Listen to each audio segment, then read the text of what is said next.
మంచి ఆహారంతో పాటు కావాలి స్వచ్ఛమైన నీరు. అదే సనాతన్ జల్. వివరాలకు 8919763872. నిజంగా వరంగల్లో పాప పెళ్లి ఎంత వైభవంగా జరిగిందంటే నభూతో అన్నంతగా జరిగింది. భవిష్యత్తు నేను చెప్పలేను గానీ, ఏవో సుమన్ శర్మ గారిని మించి చేయాలని ఎవరన్నా కక్ష కట్టి చేస్తే తప్ప ఇంకో 10 ఏళ్ల వరకు అంత అద్భుతంగా అయితే జరగదు పెళ్లి. అంత కన్నుల పండగగా అసలు అక్కడున్న ప్రతీది కూడా ఒక విశేషమే.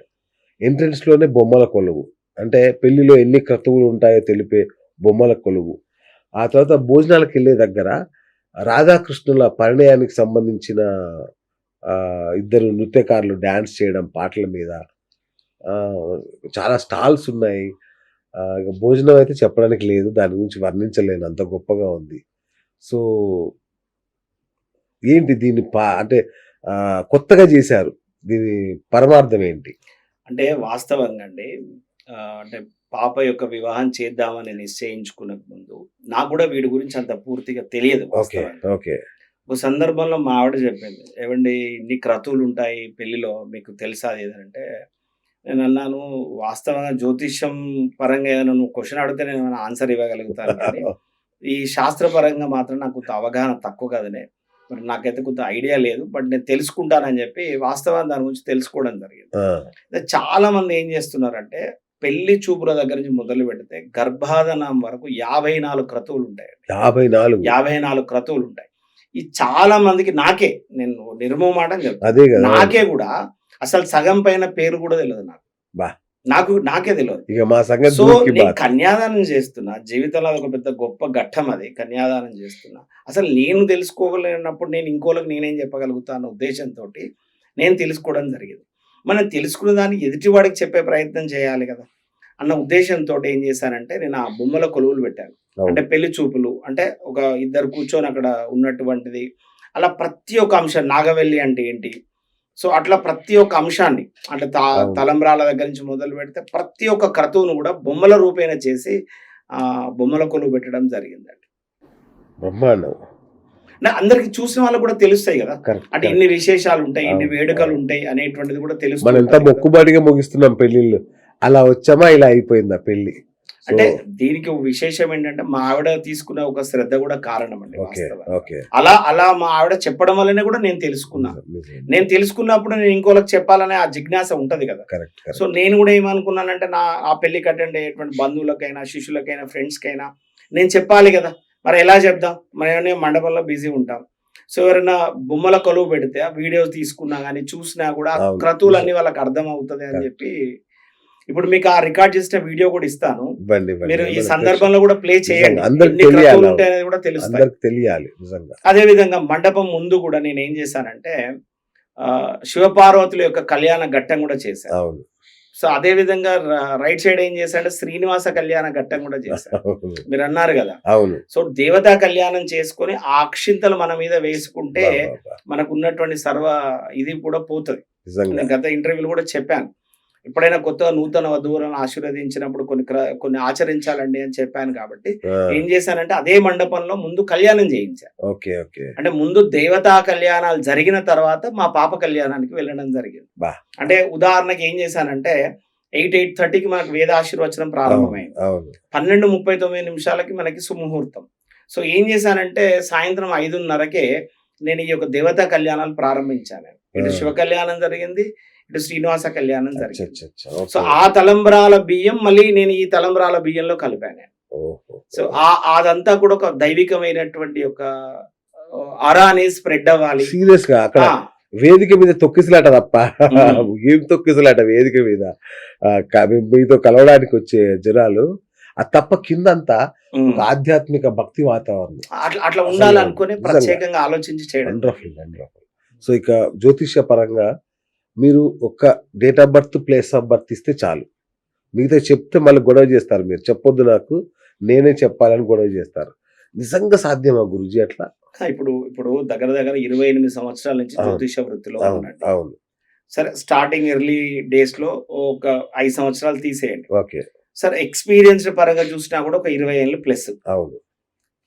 నేనేమంటున్నానంటే ఒక వ్యక్తి చెప్పించుకోవడానికి వచ్చినప్పుడు నా సామర్థ్యం నేను చెప్పుకోకపోతే వాడు నన్ను ఎందుకు నమ్మాలి అసలు?